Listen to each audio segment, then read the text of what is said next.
name is Laura Irvin, and I'm a member of the Equality and Rights Committee of WALK. There are 12 people in the Equality and Rights Committee. 6 members are staff and 6 people supported by WALK. Aaron Whelan, Danny Brown, Grace Stevenson, Kathryn Griffin, Kevin Murphy, Laura Irvin, Mads Joe, Marissa Soso, Philip Marston, Rose Edgimoto, Sophie Byrne and Ziad Oki. We meet every 2 months. We work on our yearly plans. We send it out a survey every year to hear what people think about equality, diversity and human rights in WALK. We meet with the service management team. We meet with the board of directors. We manage the service users interviewing project. We attend equality and human rights events. For example, we have attended a pure budget meeting in the Dáil with Finn McGrath. We also attend Making Work Pay, which addresses equality rights. We organise events. For example, on Human Rights Day, we celebrated Christmas from around the world. Joyful Noise performed at this event. We have also ran a workshop teaching people about equality and human rights. We emailed important updates and events to everyone in WALK. We make newsletters like this one. Thank you. I am Kevin Murphy of WALK, and I'm on the Equal Rights and Human Rights Committee. Human Rights Committee is a committee that stands up for my rights and every other person on the committee. That's what our human rights, and we don't take it lightly, because it's a freedom that a lot of us on this side of the Europe are very fortunate to have, whereas on other parts of the world doesn't exist. It's a horrible existence and experience of other people who haven't got this human rights, and for those people we would like to voice our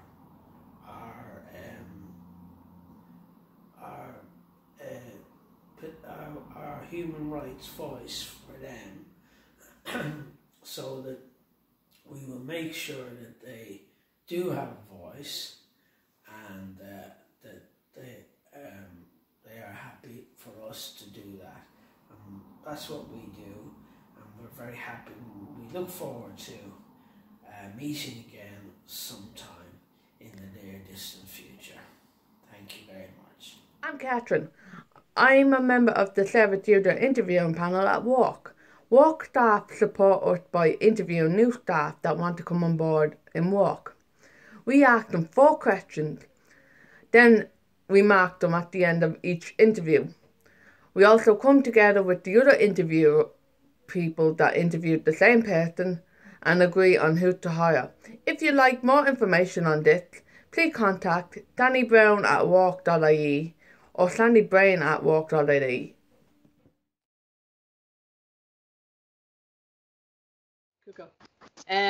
Hi, I'm Kathryn. I'm on the Equality Committee and doing an interview with Mark, job coach. Mark, can I see there's a question? Can you tell us what your job involves? Yeah, of course. Thank you, Kathryn. So part of my job is to work as a job coach. So it's all about supporting people with disabilities who access the services of WALK to help them to find work and to prepare them for work. So we support for deployment. There's normally 5 stages that we follow. Mm-hmm. So the first thing is it's all about engagement. Okay, and just getting to know the individual that you're supporting and starting to build a bit of rapport with that person and building trust. So that's a really important first step. Then the second stage is what's called vocational profiling. So it's getting to find out what somebody's interests are and what their preferences are. and looking at maybe what skills they have or what skills they're looking to build. So starting to kind of get a picture of who that person is and kind of what they like and what their tastes are. And then we start to, well, by this stage, then you're starting to kind of get a bit of information about that individual, and hopefully you've got, you've built some trust and you're working well with that individual. So then you start doing some job finding, and obviously the job finding that you do is very much that you do that with the individual that you're supporting, and you do that with the choices and the preferences of the person that you've supported or that you are supporting. Okay, so it's really important that it's their choice at all stages, and you constantly review and discuss what you're doing, because it's not my choice, it's the choice of the individual you're supporting. So then you start to do some employer engagement. So you're starting to speak to employers and explaining who you are and who you represent, and trying to find out if there are opportunities that might be suitable for the individual that you're supporting. And then hopefully you find a position that's a good fit for that individual supporting. And then that individual will meet the employer, and they make the choice themselves, and fingers crossed that starts with a job start. Cool. And the job start itself, so the person, when they go into work, they don't just start themselves independently, so we would go with them to make sure that they are clear about what they're doing, that they're happy, that if they have any questions, that we're here to support that, but also to help, I suppose, what you might call act as like a bridge between the person you're supporting and the employer. So you're trying to bring the two different forces closer together all the time. So I'm working towards kind of stepping out of that position, so that person's able to work independently. Okay, but it's all very much one step at a time, and yeah, so you have on and off job support from the job coach, but we keep in regular contact with both the person we're supporting and the employer to make sure that everything's going well. And if the person needs more training, or if there are any kind of issues, that we can give a bit of additional support. Okay. Does that make sense? Yeah. Thanks. And the next question is, what human rights issues come up when helping a person to find work? So I suppose, we all have, the right to work if we want to, and the right to do a job for a fair wage. And I think sometimes employers can be very busy and don't always stop to think about that, and maybe how they can work differently to see how their business might be able to provide an opportunity to someone who needs a bit of extra support.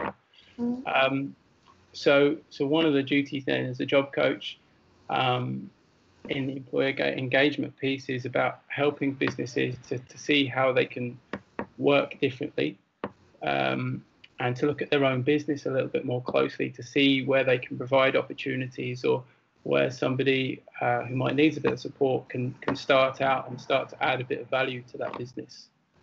So I think most employers, want to help, but they need a little bit of help themselves, to be able to give opportunities, and that's where maybe the job coach and key workers come in to kind of help and make that happen. Okay, thank you.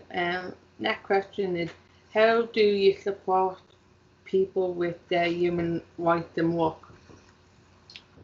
So I suppose, making sure that people's rights and freedoms are protected, and supporting people to make their own choices when they're in work, and helping them to review their position, Is it right for you, and helping somebody to kind of speak out, and supporting somebody to share, their opinions and put forward what's right for them, and obviously to work then with the employer to kind of find a compromise if that's needed. I suppose also, we all have the right to play, to rest and have time off, and to have breaks. So supporting the people,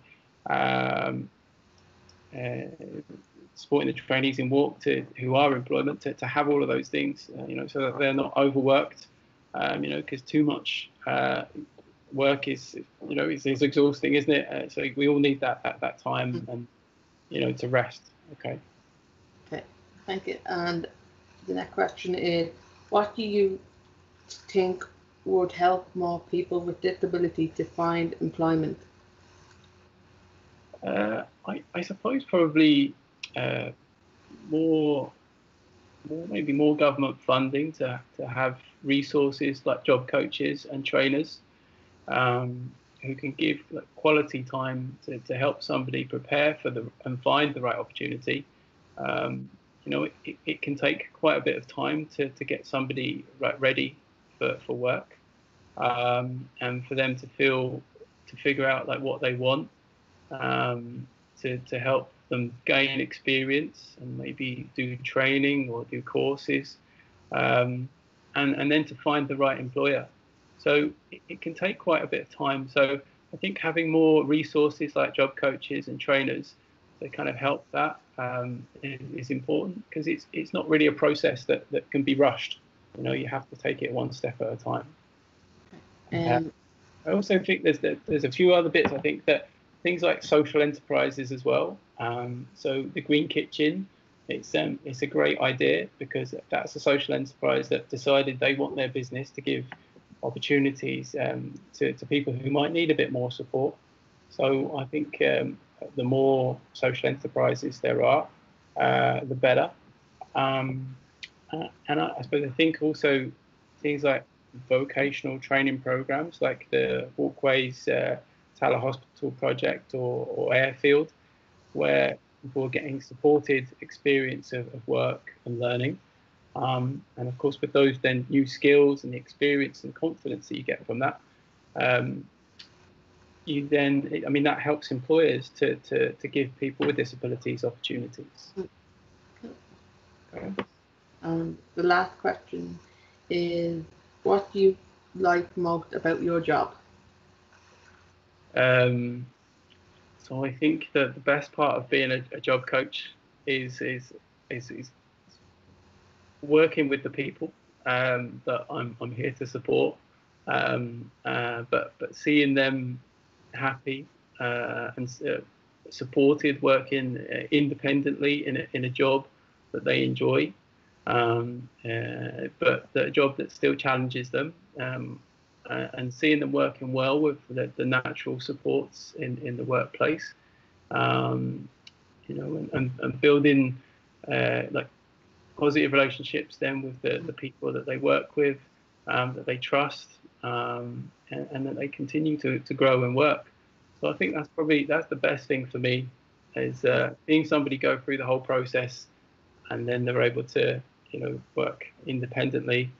We can still continue to be a part of that picture, but that's definitely the best bit, when somebody's able to go in and do it for themselves. Cool. Thank you, Mark, for answering all the questions.